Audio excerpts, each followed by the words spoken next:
Welcome to Unbelievable Crime Documentary.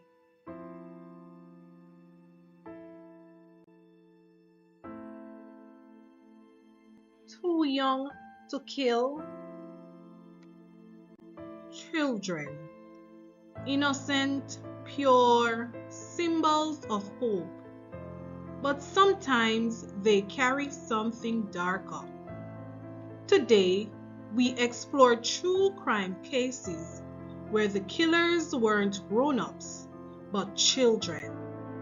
These are real stories of manipulation, brutality, and shocking violence committed by young hands. Viewer discretion is advised. Case number 1. Jasmine Richardson, the Vampire Love Murders. In 2006, in a quiet Canadian suburban town called Medicine Hat, 12-year-old Jasmine committed a crime that shocked the world. Jasmine seemed like a typical preteen, but she was secretly in an online relationship with Jeremy Stank, a 23-year-old goth who claimed he was a 300-year-old werewolf. She called herself a creature of the night. They bonded over dark music, vampire role play, and a hatred for her strict parents. On April 23, 2006, the couple entered the Richardson home. Jeremy stabbed both parents to death. Then Jasmine went to her 8-year-old brother's room and helped slit his throat. In her own words, she said, "It was too much. I didn't want him to grow up without a family."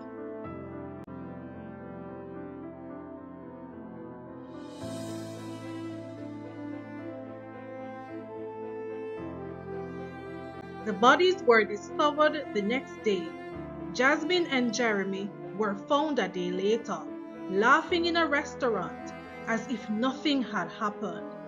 Jeremy told undercover officers, "She had a craving, and I gave her what she wanted."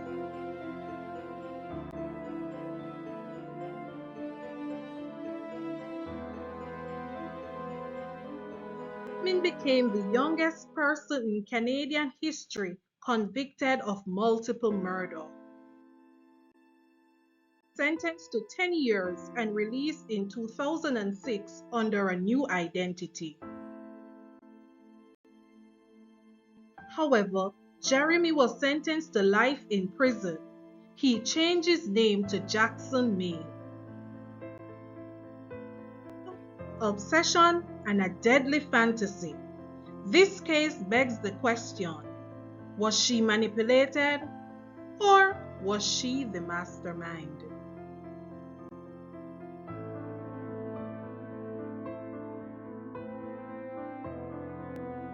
Case number 2, Mary Bell, Britain's child killer.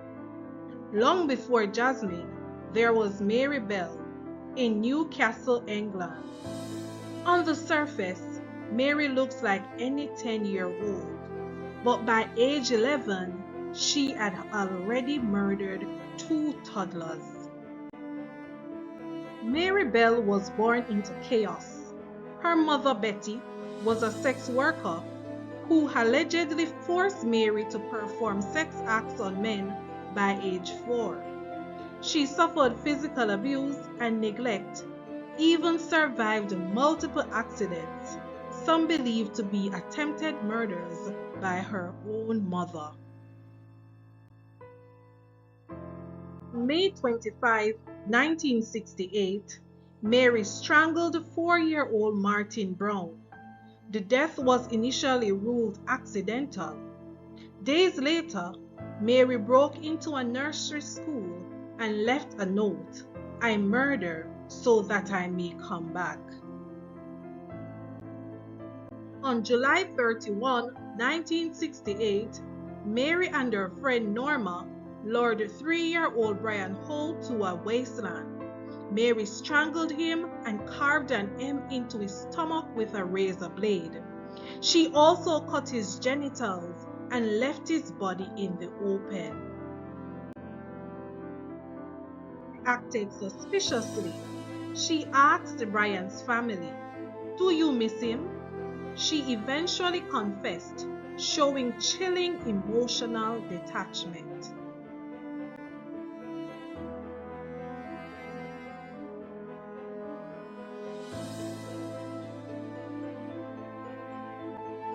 In court, Mary was found guilty of manslaughter due to diminished responsibility.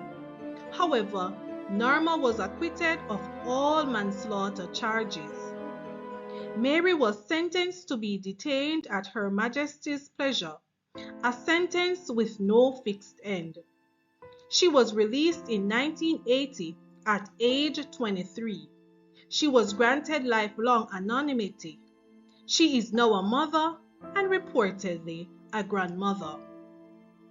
Can someone so young ever understand murder? Or was she merely a reflection of the violence she was raised in?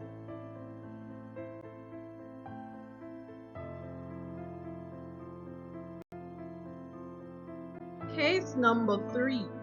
Eric Smith, the red-haired killer. On August 2nd, 1993, Savannah, New York, 13-year-old Eric Smith left home to ride his bike, a normal day in a quiet town. By afternoon, 4-year-old Derek Robbie would be dead, and Eric would be a killer.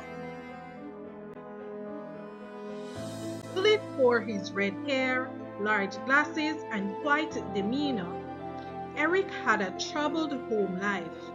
His father was absent, and his mother described him as emotionally unstable from a young age. Eric saw Derek walk into a summer program alone. He lured him into the woods under the guise of play. There he strangled him, dropped large rocks on his head, and sexually violated the body with a tree branch. Then he arranged Derek's lunch bag nearby, an almost childlike afterthought.